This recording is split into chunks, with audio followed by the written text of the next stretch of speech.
Bienvenue dans ce webinaire de présentation de la méthode équilibre forêt-gibier qui est organisée pour les acteurs forestiers et cynégétiques de la région Auvergne-Rhône-Alpes. Donc, je suis Isabelle Ménard et j'ai le plaisir d'introduire cette réunion pour la DRAF qui copilote avec le conseil régional, le comité paritaire sylvo-cynégétique. Alors, pour remettre ce webinaire dans un contexte local, donc le PRFB, c'est-à-dire le Programme régional de la forêt et du bois d'Auvergne-Rhône-Alpes, rédigé pour la période 2019-2029, rappelle d'une part que les espèces de grands gibiers, de gibier de grands ongulés sont une composante importante de la forêt régionale et participent à la richesse de la forêt et des territoires. Et d'autre part, qu'il est essentiel que la présence de cette faune sauvage soit compatible avec la pérennité et la rentabilité économique des activités sylvicoles. Ainsi, la cohabitation harmonieuse entre la faune sauvage et la sylviculture passe par la recherche d'un équilibre sylvo-cynégétique. Celui-ci est d'autant plus important en cette période de changement climatique où il est nécessaire que les forestiers puissent pratiquer un choix d'essences sylvicoles adaptées aux évolutions climatiques pressenties. Afin de maintenir ou de rétablir l'équilibre sylvo-cynégétique, le PRFB insiste d'une part sur le dialogue au niveau local entre chasseurs et forestiers d'un même territoire et d'autre part sur la nécessité d'objectiver et de partager le constat du déséquilibre lorsqu'il existe, puis ensuite de mettre en place des mesures de réduction des impacts. Ainsi, le comité paritaire sylvo-cynégétique d'Auvergne-Rhône-Alpes, qui a été mis en place dans le cadre de la loi d'avenir pour l'agriculture, l'alimentation et la forêt, a mis en place en juin 2019 deux boîtes à outils, l'une pour caractériser l'équilibre sylvo-cynégétique et l'autre pour maintenir ou rétablir cet équilibre. Ensuite, des membres du comité paritaire, notamment du côté des chasseurs, ont découvert la méthode équilibre forêt et gibier, ou Brossier-Palu, du nom de ses concepteurs, initiée en Bretagne par le CNPF, le Centre national de la propriété forestière, l'ANCGG, l'Association nationale des chasseurs de grand gibier, et la Fédération départementale des chasseurs des Côtes-d'Armor. Après s'être formés, ils sont revenus très convaincus par la méthode et ils ont proposé qu'on la déploie en Auvergne-Rhône-Alpes. Ceci a été acté par le comité paritaire sylvo-cynégétique du 11 décembre 2020. En parallèle, au niveau national, le ministère de l'Agriculture et de l'Alimentation, ainsi que le ministère de la Transition écologique, ont lancé le déploiement de cette méthode à l'échelle régionale par le CNPF et la NCGG.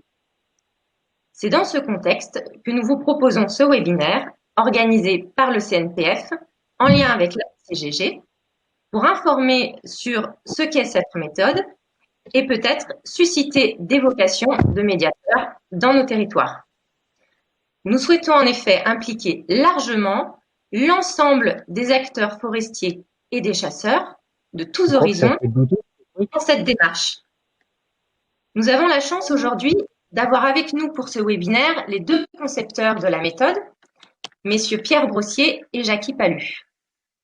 Pierre Brossier du CNPF réalisera la présentation de la méthode pendant à peu près une demi-heure et ensuite Jackie Palu répondra à vos questions avec l'appui de Christian Chailloux de la Fédération départementale des chasseurs de la Drôme et de l'ADCGG, d'Isabelle Gibert-Paco et de Sylvain Pilon du CNPF. Sylvain Pilon assurera également le rôle de modérateur. Nous aurons donc environ une demi-heure de présentation, suivie d'environ une demi-heure de questions et d'échanges ensemble. Par souci d'organisation, je vous invite à poser vos questions dans le chat. Nos intervenants répondront en direct aux questions les plus simples et les autres questions seront traitées dans la seconde partie du webinaire. Je vous remercie également de bien penser à couper vos micros. Pour votre information, ce webinaire est enregistré. Il sera mis en ligne ainsi que la présentation sur le site internet de la DRAF. Je passe tout de suite la parole à Pierre Brossier pour la présentation et je vous souhaite un très bon webinaire à tous. Bonjour à tous, je vais essayer de vous partager l'écran.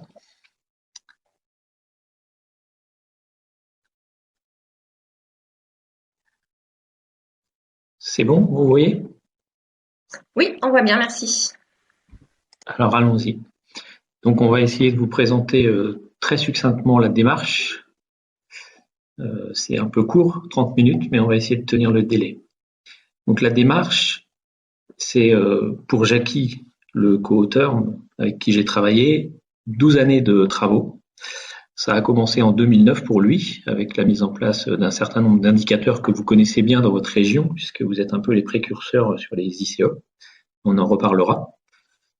Et puis après, moi je suis venu l'aider à partir de 2015, et donc ça fait 6 ans maintenant qu'on collabore tous les deux, mais avec beaucoup d'autres personnes, hein, car vous verrez que la démarche, elle a rien inventé, sauf la démarche. Elle est juste allée chercher le meilleur de ce qui se faisait un peu partout, et on a tenté d'élaborer une méthode, enfin des méthodes pratiques, simples, que des chasseurs et des forestiers, je dirais lambda, puissent s'approprier. Donc on va essayer de vous expliquer tout ça. Donc en gros, le début de nos travaux, c'est 2014-2015. C'est l'IRSTEA à l'époque, la NCGG et le CNPF qui ont élaboré une première formation sur l'équilibre forêt-gibier. Il y a un partenariat d'assez longue date en fait entre la NCGG et le CNPF. C'est les forestiers et les chasseurs qui discutaient déjà pas mal. Cette formation-là avait été élaborée juste avant la renégociation des baux en forêt domaniale pour aider les chasseurs à discuter plus facilement avec des forestiers dans le cadre de la mise en place de la nouvelle donne en forêt domaniale. Donc ça a commencé comme ça. Nous, en 2016, suite à un certain nombre de travaux qu'on avait pu faire en région, on a élaboré le guide pratique. Comme son nom l'indique, c'est pratique. C'est fait pour des gens de terrain, pour qu'ils puissent discuter ensemble et réussir à se comprendre. Donc c'était un guide qui voulait proposer une méthode aussi dans le cadre de notre PRFB pour qu'on puisse discuter plus facilement.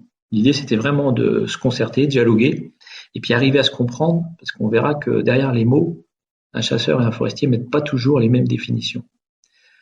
Donc grâce à ce guide, en 2017, on a eu une petite reconnaissance. Ça, c'est pas l'essentiel. L'essentiel, c'est d'avoir pu gagner un petit peu d'argent avec ce prix-là, qu'on a réinvesti complètement, et on est même allé chercher quelques mécènes supplémentaires pour élaborer une plateforme en fait qui traduit le guide pratique en vidéo et où on explique les deux méthodes de la démarche. Donc la méthode curative, celle qu'on met en œuvre le plus fréquemment, et demain la méthode qu'on va dire pour la gestion à long terme de l'équilibre, un bon équilibre. Je vais essayer de vous expliquer ça rapidement. Et donc depuis 2017 et la sortie du guide pratique, on a été pas mal sollicité, que ce soit par des écoles, des collègues de l'Office national des forêts ou d'autres, pour aller présenter la méthode et aider les gens localement à mettre en œuvre. Alors les grands principes de la démarche, il y a un certain nombre de difficultés à surmonter, vous devez les connaître. La première, c'est qu'il y a des échelles en fait qui dépassent l'expérience individuelle de chacun de nous. On a sur le plan temporel des animaux et des forêts qui n'évoluent pas à la même vitesse. Par contre, il faut que pratiquement tout le temps, on trouve des solutions entre l'évolution de ces deux populations, d'arbres et d'animaux. Et sur le plan spatial, on a des propriétaires forestiers qui sont attachés à leur propriété. Malheureusement, la propriété, c'est pas la surface sur laquelle peuvent vivre un certain nombre d'animaux. Donc, il peut rencontrer des difficultés, mais qui peuvent être liées à la gestion peut-être sur un territoire de chasse qui est plus grand et sur une unité de population qui elle évolue sur un territoire encore plus grand. Ensuite, l'équilibre, il est imprécis, on a du mal à le mesurer.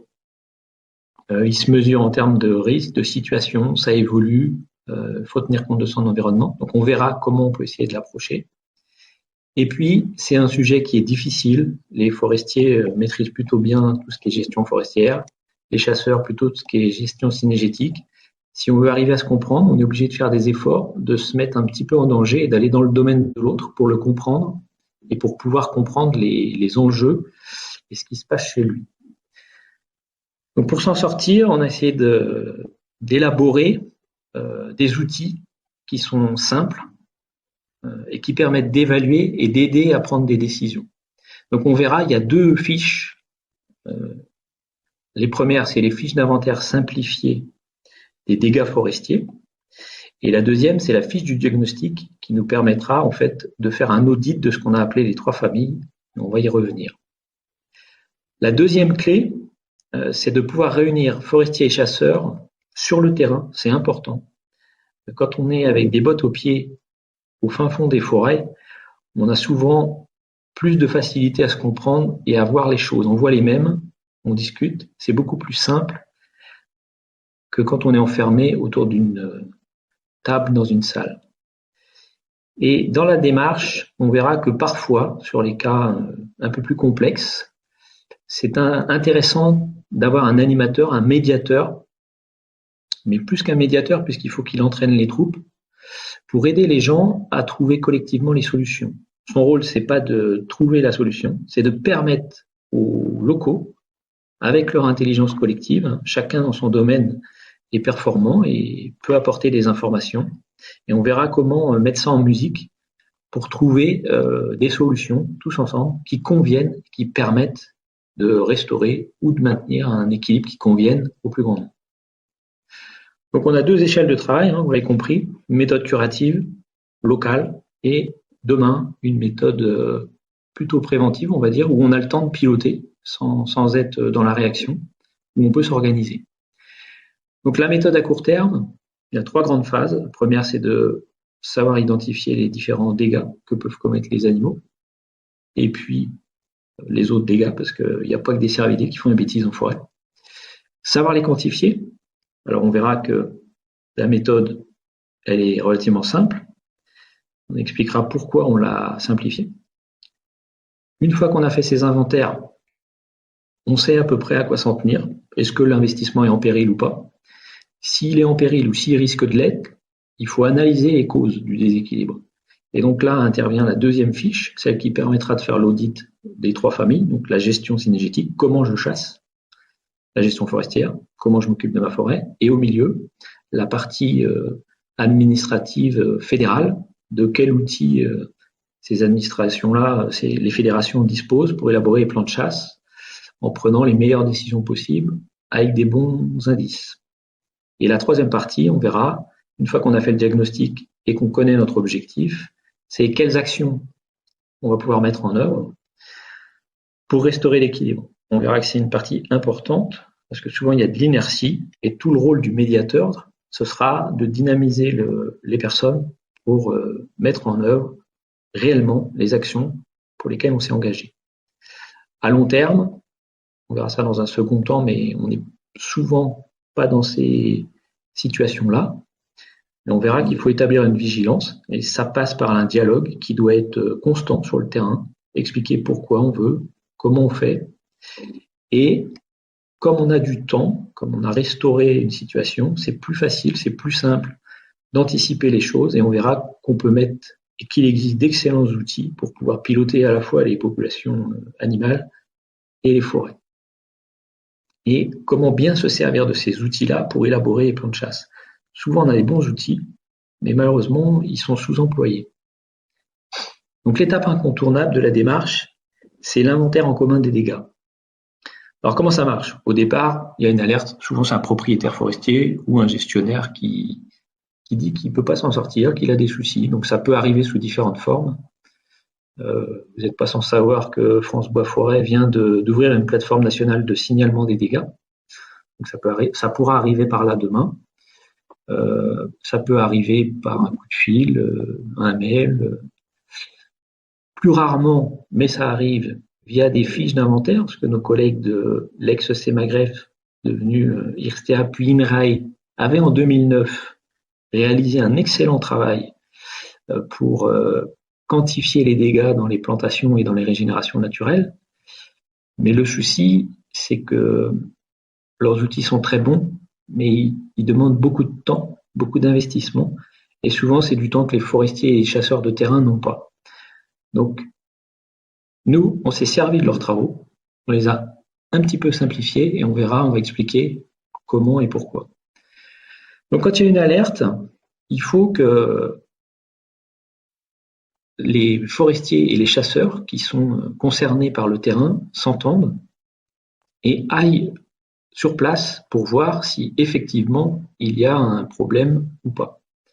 Donc aujourd'hui c'est un peu compliqué, ils ne sont pas forcément capables, les forestiers et les chasseurs locaux sur le terrain, de pouvoir mettre ça en œuvre par manque de formation. Donc c'est pour ça qu'aujourd'hui on a mis une petite équipe décisionnaire avec eux pour les aider. Mais tout ça c'est adaptable en fonction des compétences des chasseurs et des forestiers locaux. Donc comment ça marche? On va sur le terrain et on va aller vérifier de manière objective si l'alerte est justifiée ou pas. Donc on a créé des fiches d'inventaire, toutes simples, c'est un recto verso. Donc au verso, il y a le mode d'emploi et au recto, c'est là où on travaille. On a créé des fiches pour les plantations, qu'elles soient monospécifiques ou mélangées. Une autre fiche pour les régénérations naturelles ou les semis, parce que nous en Bretagne, on a encore beaucoup de semis de pins maritimes. Et puis on est en train de travailler, c'est pas encore fini, sur tous les peuplements qui sont gérés en système irrégulier. Donc on passe arbre par arbre, forestiers et chasseurs ensemble, et on regarde déjà s'il n'y a pas des problèmes de reprise, parce que la première colonne, elle sert à dédouaner les animaux, c'est tous les problèmes de reprise qu'il peut y avoir, de manque. Et après, on regarde vraiment les impacts des animaux, donc les abrutissements, les frottis, les écorçages, ou éventuellement les arrachages, puisque maintenant, de plus en plus, on voit ça avec les sangliers, et même certains grands cervidés. Et puis on a une autre colonne qui concerne tous les autres dégâts, ça peut arriver, il peut y avoir des ilobes, des lièvres qui passent par là, et des broussailleuses aussi, ça fait parfois plus de dégâts que les cervidés. Et puis une dernière colonne qui devrait être la plus richement dotée, c'est tous les plants indiens. Donc on passe, on verra qu'en fonction de la surface et de la densité de plantation, il y a un taux d'échantillonnage à respecter.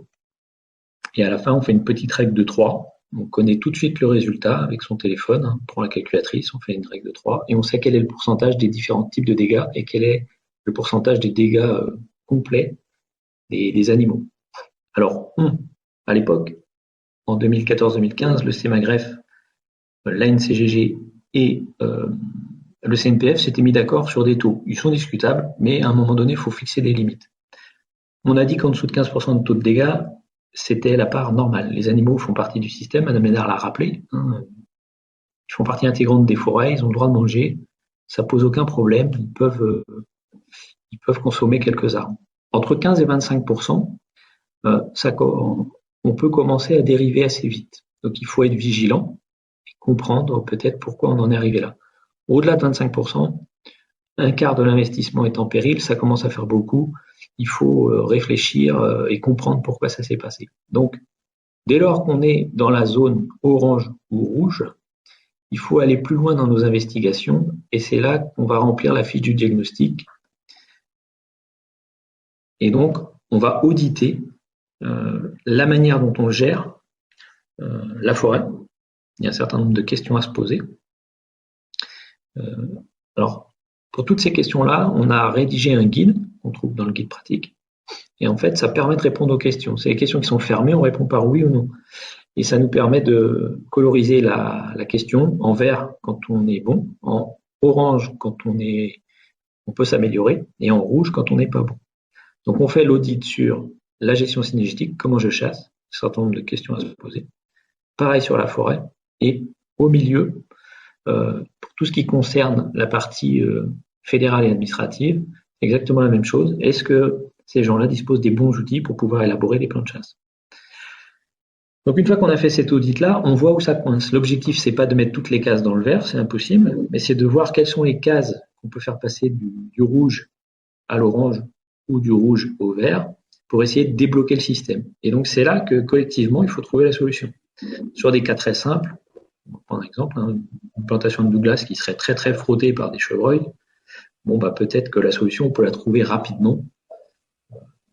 Soit on protège, soit on fait des tirs d'été. Enfin, il y a plein de choses à trouver en fonction des envies et des volontés de chacun. Mais on décide ça ensemble.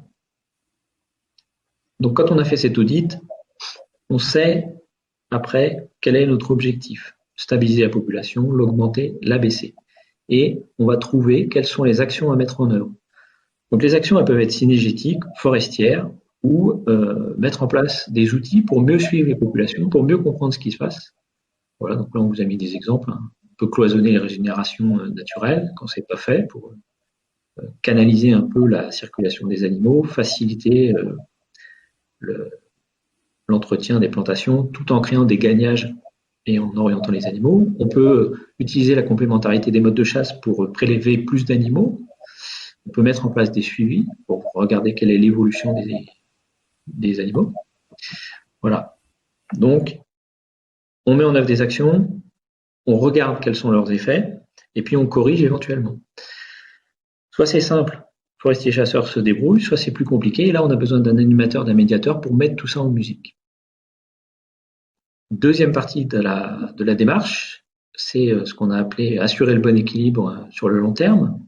Donc là, la première des choses à faire, c'est de bien gérer les animaux. Et il y a d'excellents outils qui ont été créés par la communauté scientifique pour bien piloter la population animale, on va voir ça. Et il faut bien se servir de ces outils-là et des tableaux de bord qui existent pour pouvoir réguler les animaux par la chasse et pas que. Il faut également anticiper les projets de renouvellement de la forêt. C'est plus facile quand on dit à son équipe de chasseurs qu'on veut renouveler la forêt à un endroit dans combien d'années pour prendre les mesures adéquates et puis leur permettre de s'organiser. Et il faut que nous aussi en forêt, on soit dynamique dans la gestion. On verra qu'en matière d'équilibre forêt-gibier, plus on est dynamique, plus c'est facile de s'en sortir. Plus on peut créer et améliorer les capacités nourricières des forêts. Ça fait partie de la bonne organisation des choses pour améliorer l'équilibre. Donc il faut disposer d'indicateurs fiables. Donc l'un des premiers indicateurs, c'est de s'assurer de la véracité des prélèvements. On a vu dans nos travaux, il y a beaucoup de déclaratifs.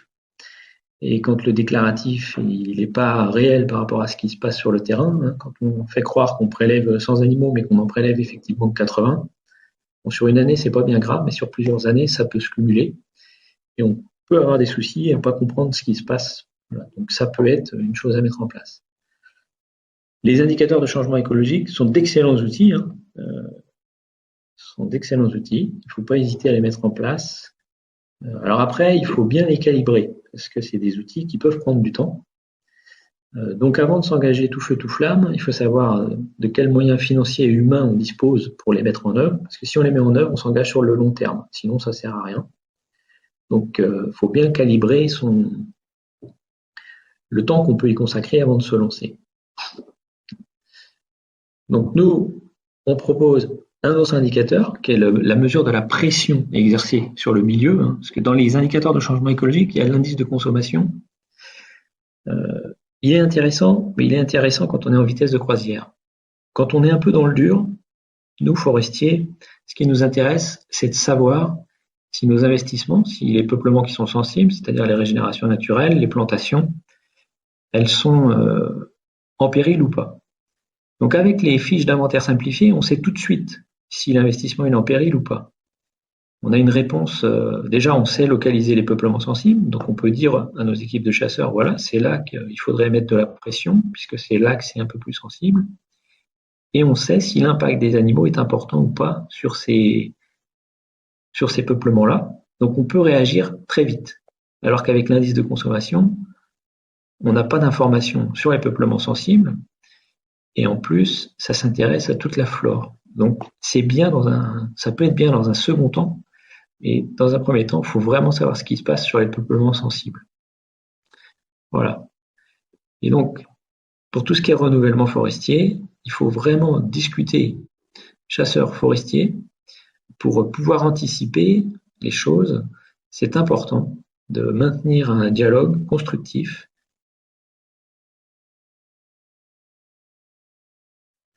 C'est important. La chasse fait partie de la gestion forestière, le prélèvement des animaux doit servir à la gestion forestière. Et la forêt, quand elle est bien pratiquée peut permettre d'améliorer les capacités nourricières et donc améliorer le quotidien des animaux. C'est du donnant-donnant, je dirais. Donc pour ça, plus on est dynamique, plus on peut planifier. On a des outils en forêt qui nous permettent d'organiser dans le temps et dans l'espace la gestion. Alors souvent on l'organise pour d'autres considérations, mais la présence des animaux est importante et on doit, quand on prend du temps pour élaborer nos plans de gestion, que ce soit des aménagements ou des plans simples de gestion ou d'autres documents plus succincts, on peut prendre le temps de réfléchir pour organiser en fait la gestion au mieux et notamment en prenant en compte la présence des cervidés. Voilà, donc vous l'avez compris, hein, demain on devra être des partenaires et la méthode qu'on a élaborée permet en fait de réagir assez vite et de mettre en œuvre les actions qui conviennent pour éviter les problèmes et pouvoir réagir assez vite. Voilà, donc rapidement brosser en fait la démarche. Alors après, cette démarche-là, on a souhaité en fait, on commençait à être de plus en plus sollicité, malheureusement on avait un petit peu de mal à fournir, et on a été, enfin les ministères de l'agriculture et de l'environnement ont souhaité en fait nous donner un petit coup de pouce en nous aidant à la promouvoir dans les régions. Voilà, donc bon, c'est les partenaires historiques qui se sont lancés, hein, parce que c'est comme ça. Mais le groupe est pas fermé. Nous, on a une volonté de mobiliser en fait tous les partenariats, tous les partenaires possibles, tous ceux qui ont envie et qui sont motivés par la chose. Donc, le groupe peut très bien s'ouvrir à partir du moment où on a des gens motivés, prêts à s'investir. Et on a beaucoup travaillé dans les forêts de plaine, mais en France, on a une diversité de paysages et de forêts. Donc, il y a des forêts de montagne, des forêts méditerranéennes. Il y a certainement des choses à améliorer et profiter de l'expérience des gens dans ces régions-là pour améliorer la méthode, l'adapter à leur contexte.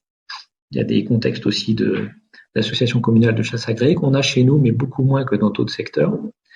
Donc voilà, l'idée c'était de profiter en fait de l'expérience des différentes régions pour, au bout de 3 ans, faire une sorte de catalogue pour aider les gens à trouver des solutions chez eux. Donc le réseau, il est déjà un petit peu développé, hein, comme vous pouvez le voir là. Ça fait quelques années qu'on travaille, donc on a formé quelques personnes, que ce soit à la NCGG, au CNPF ou via les stages de l'IDF. On a fait pas mal de démonstrations sur le terrain, alors plutôt dans le Grand Ouest, mais on est là aujourd'hui pour essayer de développer la méthode dans votre région. Donc il n'y a aucun souci, on peut se déplacer. Donc il y a 3 axes en fait dans le projet. Le premier, vous l'avez compris, hein, cette méthode elle marche quand il y a quelqu'un qui arrive à entraîner les troupes. Donc l'idée c'est de former des animateurs médiateurs. C'est un poste qui n'est pas toujours facile à endosser. Donc dans notre idée, on s'était dit que l'idéal ce serait de former des couples forestiers-chasseurs. Comme ça, ils peuvent s'appuyer mutuellement l'un sur l'autre. Et bon, les forestiers sont plus performants souvent dans la gestion forestière, les chasseurs plutôt dans la gestion cynégétique. Et à eux deux, on a un certain équilibre qui permet en fait de faciliter la mise en relation et le travail des gens sur le terrain. C'était notre idée. Le deuxième axe, c'est d'essayer de mettre en place des sites pilotes pédagogiques où on teste la méthode avec des gens. Et comme ça fait des territoires où on peut amener des chasseurs et des forestiers pour se former. C'est le troisième volet de la méthode, c'est de diffuser en fait la méthode, montrer comment ça fonctionne pour que les gens puissent se l'approprier plus facilement et après éventuellement se faire aider par les médiateurs en région ou dans les départements. Ça, ce sera à voir en fonction de l'engouement ou pas des différents participants.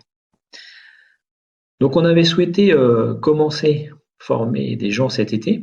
Bon après, on a eu un petit souci, c'est que le président national de France Silva s'est un petit peu chafouiné, on va dire, avec le président de la Fédération nationale des chasseurs. et ils ont un petit peu retardé le déploiement de la formation. Donc, dans un premier temps, on a formé essentiellement les correspondants synégétiques du CNPF, du Centre national de la propriété forestière, qui est un établissement public de l'État qui aide les propriétaires privés à gérer leurs forêts, en vulgarisant la gestion forestière et puis en agréant les documents d'aménagement.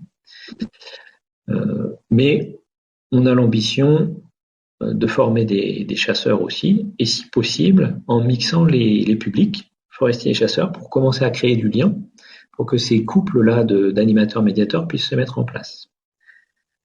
Donc l'idée, c'est de commencer par votre région, puisque vous avez montré une certaine appétence, et vous êtes nombreux, donc on pense que vous êtes vraiment motivés. Donc les cibles, c'est tous les forestiers. N'importe qui peut prétendre devenir un médiateur à partir du moment où il est neutre, indépendant, capable de faire la part des choses. Ça peut aussi être des chasseurs. Alors, on a commencé avec la NCGG, mais la porte est grande ouverte pour les fédérations, qu'elles soient départementales, régionales, même la FNC, nous, on n'est pas fâchés avec eux. L'État, lui, a plutôt un rôle neutre dans l'histoire. Il observe, il oriente, mais il ne prendra pas part. C'est clair et net. Donc l'idée, ce serait de venir vous voir en novembre, mais Madame Ménard en parlera après. Mais on pourrait éventuellement, s'il y a des gens chez vous qui sont motivés, venir vous former dès novembre. Et il nous resterait encore 2 années pour parfaire la chose.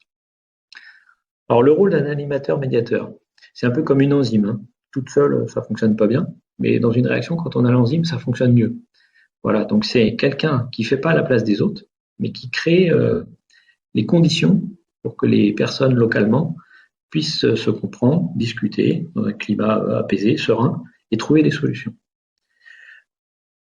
Donc, ces missions, on l'a vu, tout part d'une alerte. Donc, c'est à partir de l'alerte, c'est de créer en fait une petite équipe pour aller sur le terrain, mais vraiment avec les propriétaires ou leurs représentants, leurs gestionnaires, et les chasseurs qui pratiquent sur le territoire, réaliser les inventaires de dégâts.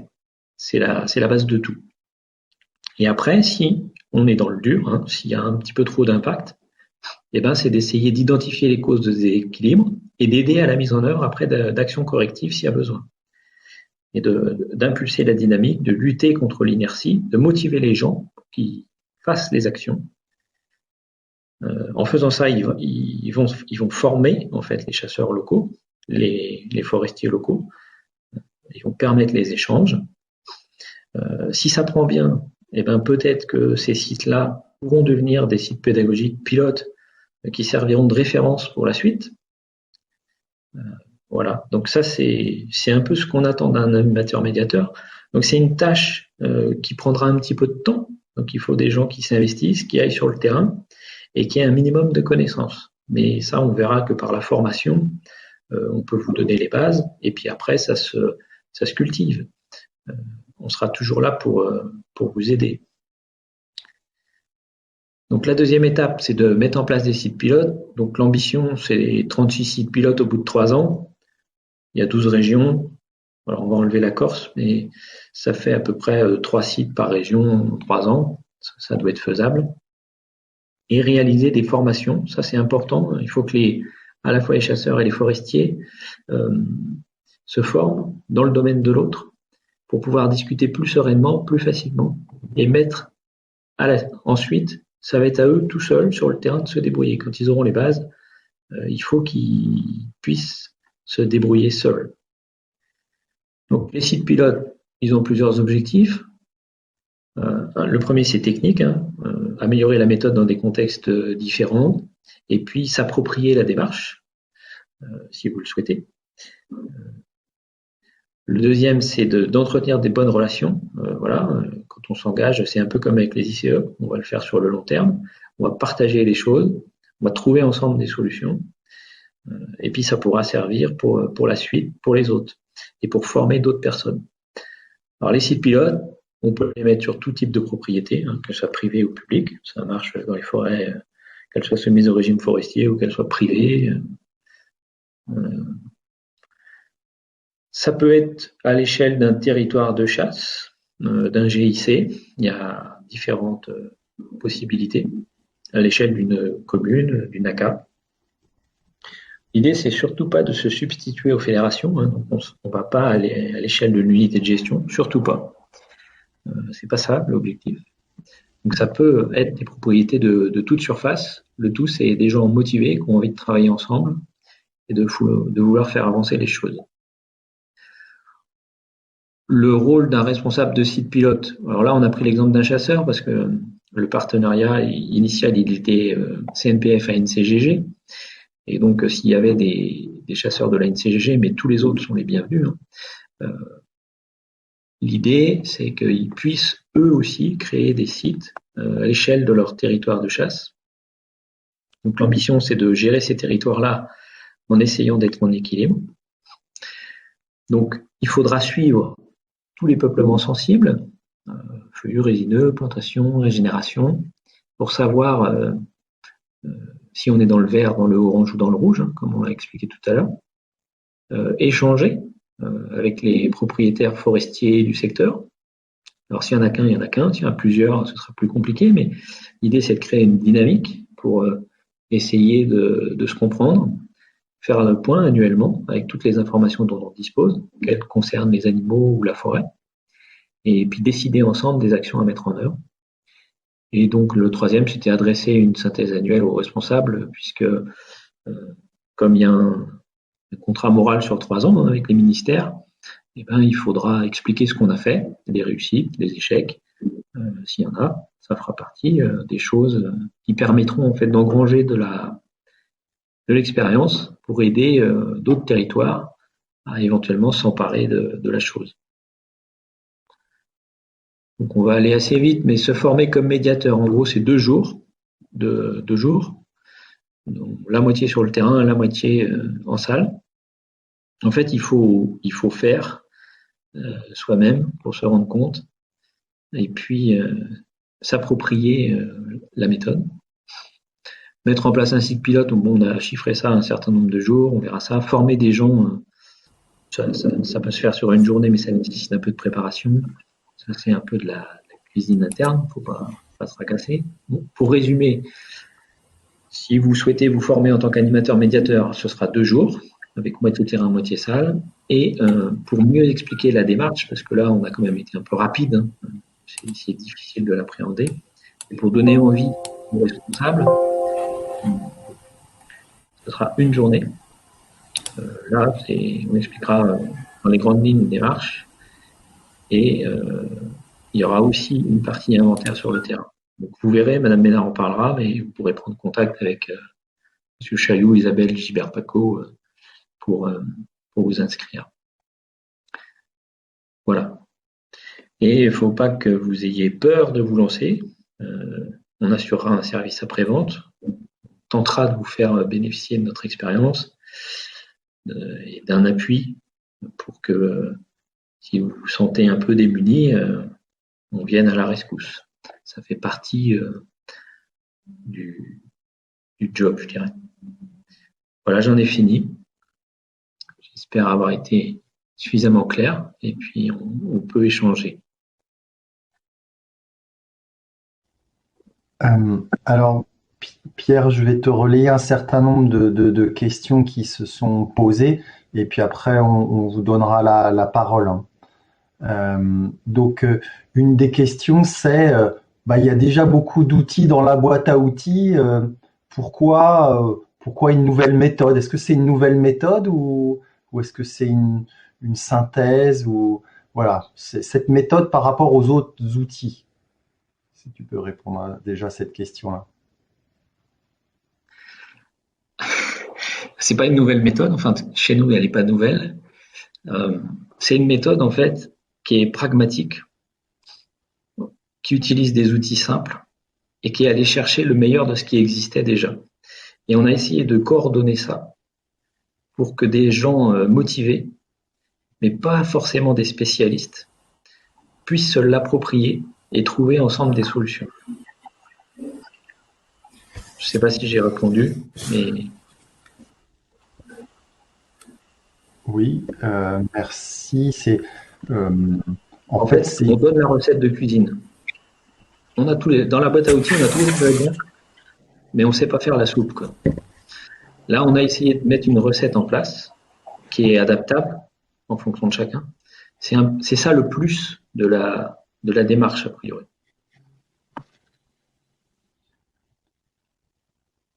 maintenant, il s'est posé aussi plusieurs interventions sur euh, oui, il faudrait tirer, enfin, il y a des tirs d'été, enfin, il y a il y a plusieurs personnes qui proposent déjà des solutions. Donc en fait, peut-être Pierre dire que euh, cette méthode a déjà de l'expérience depuis plusieurs années et qu'en fait, il n'y a pas de solution miracle, c'est un cocktail, il faut trouver le bon cocktail pour le contexte local, quoi. Oui, c'est exactement ça. C'est exactement ça.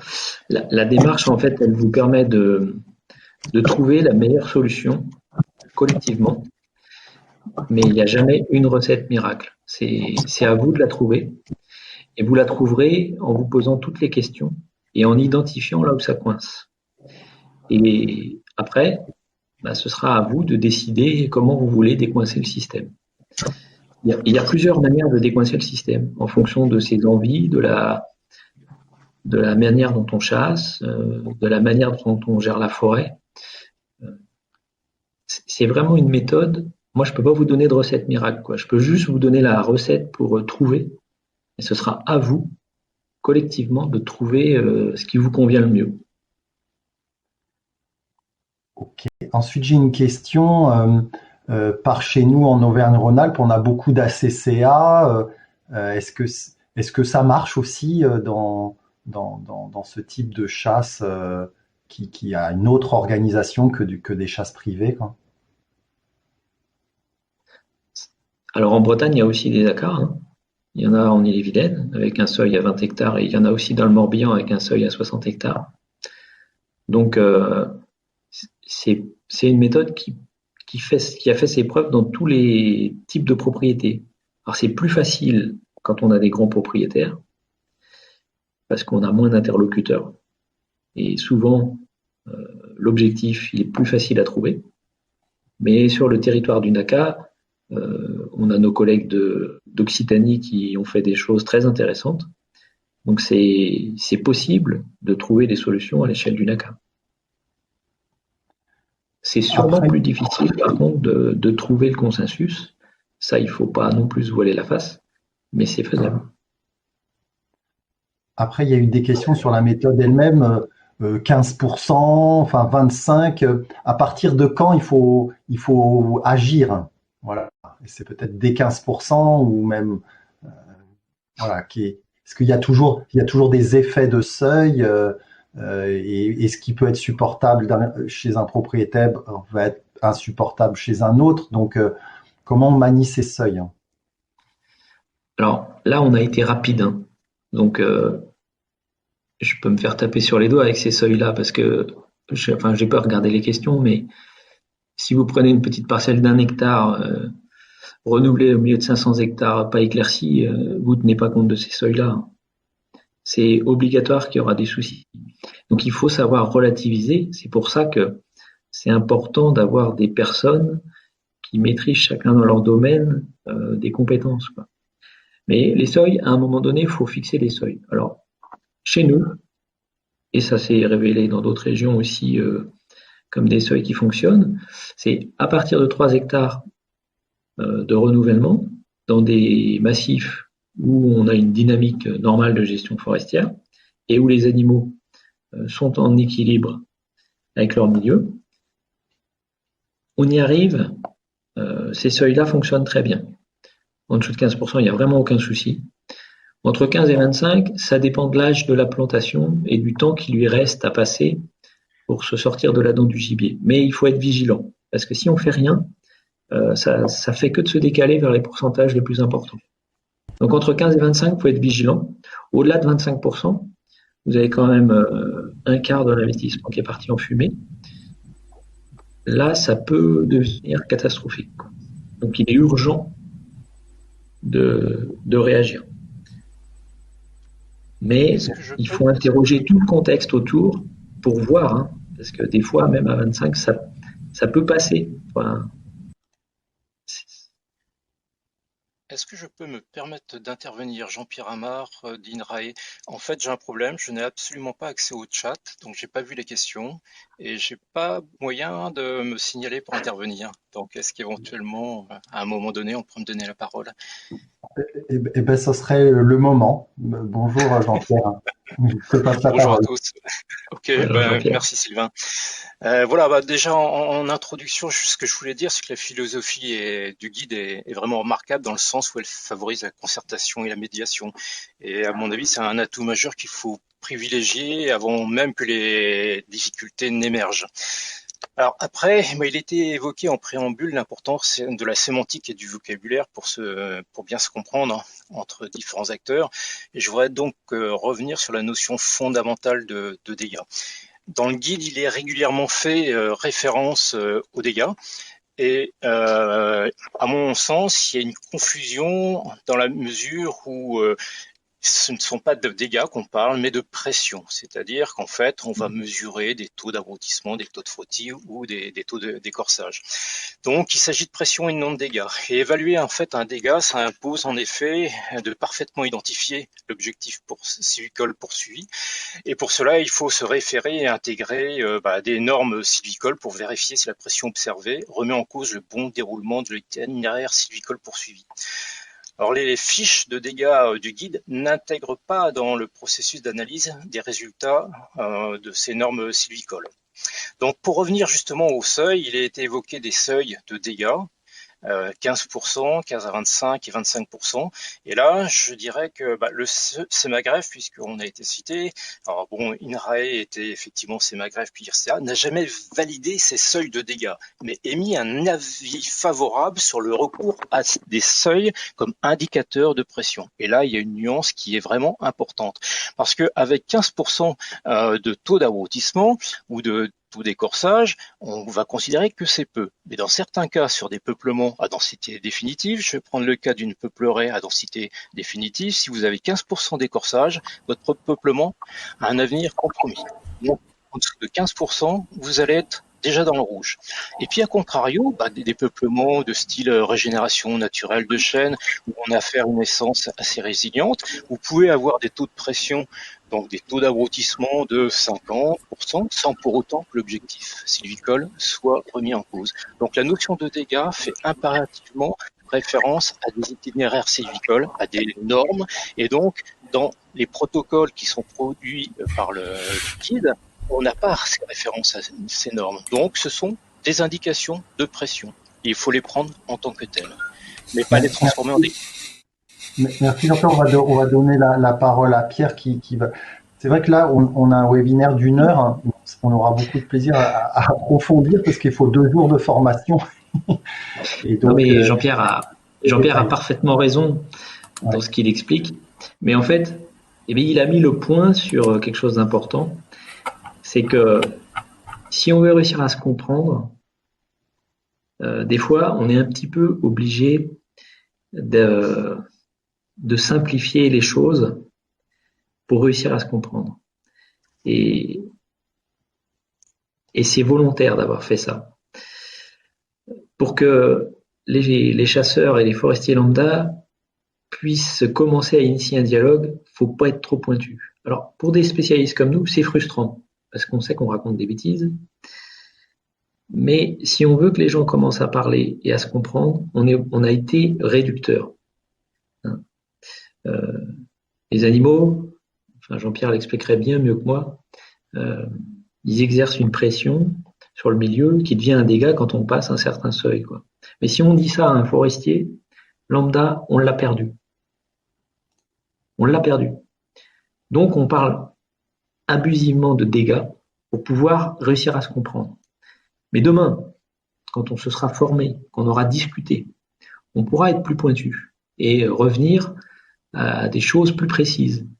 Mais aujourd'hui, on part de tellement loin, avec des gens peu formés, que ce soit des chasseurs ou des forestiers, qu'on a été obligé de simplifier la réalité. Voilà. C'est uniquement pour ça. C'est pas une volonté de grossir le trait C'est une volonté de pouvoir réussir à discuter, à se comprendre. Et après, Jean-Pierre a parfaitement raison. Sur les peupliers, on les a déjà mis de côté, parce que là, on les plante à densité finale. Donc, normalement, on ne doit pas en perdre, ou très très peu. Mais tout ça, on l'expliquera sur le terrain, sur des cas concrets. C'est plus facile. C'est un peu réducteur d'être là une demi-heure devant vous, plus une autre demi-heure pour discuter. Forcément, on prend des raccourcis. Excusez-moi, Lucas Glaze, j'ai le même problème, j'ai pas activé le chat. Ouais, mais vous aviez une question? Oui, s'il vous plaît. Si je peux me permettre, hein. Présentez-vous et qu'on sache d'où vous venez, puis posez votre question. Lucas Glaze, je suis chargé de mission espace naturel forestier et agricole au Parc national des Calanques. Et donc, je prends connaissance avec intérêt de ce projet. Moi, j'avais une question par rapport à cette présentation où on entend que la discussion entre forestiers et chasseurs. Et donc, je voulais voir quelle position pouvaient avoir les gestionnaires d'espaces naturels, parce que beaucoup de forêts sont concernées, qu'elles soient privées ou publiques, par des zonages d'espaces naturels protégés avec des gestionnaires à chaque fois. Et donc, quelle place a le gestionnaire d'espaces naturels protégés dans ce programme, et aussi les autres usagers, parce qu'on parle de multifonctionnalité de la forêt. Et donc, quelle est la place aussi des autres usagers sur cette question de régulation? Ouais. Ce que je peux vous répondre là-dessus, c'est que on essaye, il y a un leitmotiv, c'est qu'on essaye de faire simple, et la première marche de la simplicité, c'est d'impliquer le propriétaire foncier, donc le forestier ou son gestionnaire, et celui qui est le bailleur et toutes les institutions et forestières et chasseurs. Il faut commencer par là. Mais évidemment que dans les autres paramètres, il y a tout dans la forêt, c'est tellement multi-critères et multi-paramètres qu'on pourrait élargir beaucoup plus les données techniques et les partenariats au début. Donc le premier sujet, c'est peut-on régénérer ces peuplements dans des bonnes conditions, et peut-on avoir une belle chasse sur cet espace-là. Voilà, ça c'est le premier challenge, et c'est sur ce challenge que se porte la méthode. Voilà. Après, la méthode, elle est ouverte aux gestionnaires d'espaces naturels qui veulent s'impliquer comme médiateurs. La porte est grande ouverte. Mais pour l'instant, on a beaucoup de chemin à parcourir avant on pourrait faire des diagnostics par rapport aux évolutions climatiques. Enfin, on pourrait faire tout un tas d'autres choses très intéressantes. Mais voilà, à chaque jour suffit sa peine. Voilà ce que je peux vous répondre. Je sais pas si... Pillon, si je peux me permettre une réponse, je pense qu'il y a simplification et vulgarisation, et en effet, on est tous à travailler sur des forêts complexes et multifonctionnelles. À l'heure où on entend parler aussi de trame verte et bleue, à l'heure où on parle de fonctionnalités et de processus des écosystèmes forestiers, et à trop simplifier et à ne pas vulgariser, à trop simplifier, je pense qu'on se coupe les lèvres sous le pied, parce que quand on vous dit en effet que c'est pas des dégâts mais des pressions, je pense que la sémantique a un sens. Et si on n'arrête pas de marteler que les ongulés sauvages génèrent des dégâts dans les forêts, eh bien je pense que ça va être très compliqué ensuite de lutter contre les idées reçues et de parler de toute la fonctionnalité que peuvent apporter ces espèces-là dans le milieu forestier. Donc après, bon, je comprends que vous êtes sur des forêts de production,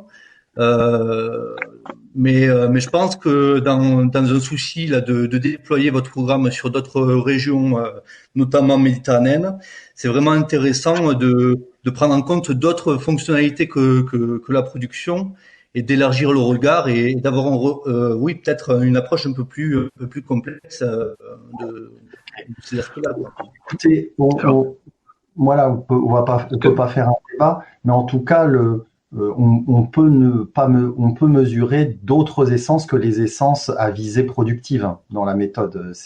Il faut juste choisir les essences sur lesquelles on va porter notre attention.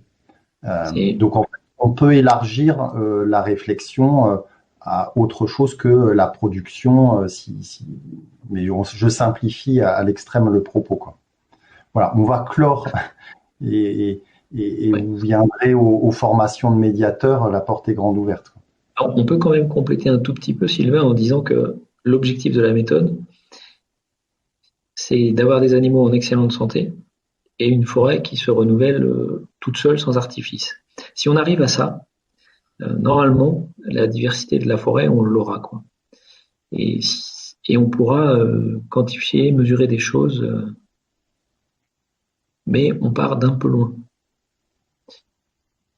Je Et l'entends on et travaille dans certains espaces naturels Et pour sensibles. terminer sur quand même un argument, enfin une chose constructive aussi, parce que bon, je suis bien conscient que je critique un petit peu votre méthode, mais ce rôle d'animateur que vous avez du mal aussi à identifier, je pense que justement les espaces naturels protégés ou les gestionnaires d'espaces naturels, que ce soit forestiers ou d'espaces naturels protégés, peuvent prendre ce rôle-là parce que justement ils ont un vrai rôle de médiateur et de faire du lien avec des acteurs qui ne s'entendent pas tout le temps. Voilà. Mais je vous remercie en tout cas pour vos réponses. Merci à vous. Le rôle de médiateur, il est ouvert à tout le monde, hein. Vraiment, tous ceux qui veulent s'impliquer, ils peuvent, ils peuvent. La condition pour être médiateur, c'est d'acquérir les compétences pour parler aux forestiers et aux chasseurs, pour les faire progresser chacun d'une marche chaque année. Parce qu'il y avait aussi une question, est-ce qu'on le fait tous les ans ou pas? Euh, Pierre vous a expliqué qu'il y avait des objectifs à court terme et après il y avait des objectifs à moyen terme qui peuvent nécessiter de suivre des indicateurs qui dépassent le one shot. On fait juste une mesure un jour et on revient jamais, quoi. Ça va bien au-delà pour gérer la forêt sur le moyen terme.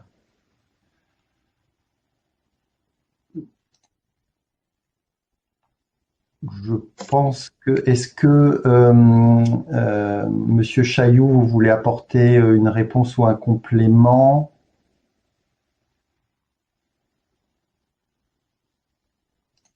Je mets mon micro là. Je crois que la mise en place du PRFB dans la région Auvergne-Rhône-Alpes a été bien faite parce qu'elle a permis de mettre face à face deux mondes qui se regardaient de façon assez distante. Et donc c'était un préalable assez intéressant que la méthode Rossier-Palu nous a permis effectivement de rendre possible sur chacun des territoires, avec des outils qui sont, ma foi, fort simples. L'objectif, effectivement, n'est pas une utilisation en masse de ces outils, mais faire en sorte que les gens se rencontrent, apprennent à s'écouter, apprennent à se connaître et prennent en compte les difficultés des uns et des autres, de façon partagée, de façon à pouvoir construire effectivement des recherches de solutions qui soient cohérentes par rapport effectivement aux intérêts communs. Pour en revenir à un élément de mesure qui est plus ou moins utilisé, un indice qui s'appelle donc l'ICE. Je rappellerai effectivement que ces outils sont des outils qui permettent de voir sur à partir d'un terme de 3 à 4 ans, la capacité du milieu à héberger effectivement un niveau de faune dans le cadre d'un souci de gestion adaptative. Donc ça, c'est très très important, hein, de façon à pouvoir mesurer effectivement si le milieu est suffisamment performant par rapport à la population que supporterait ce milieu. Donc à ce titre-là, c'est un outil utile dans la méthode. C'est pas l'outil qui permettra effectivement de mesurer et d'apprécier le niveau de dégâts.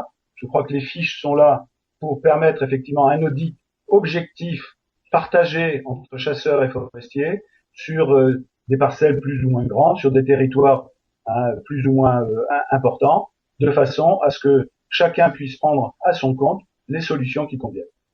Voilà ce que je voulais apporter.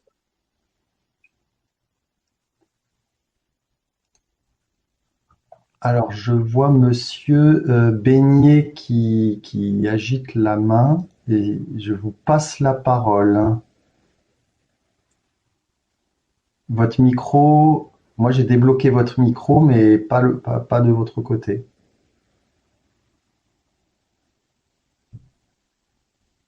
Je vous entends pas.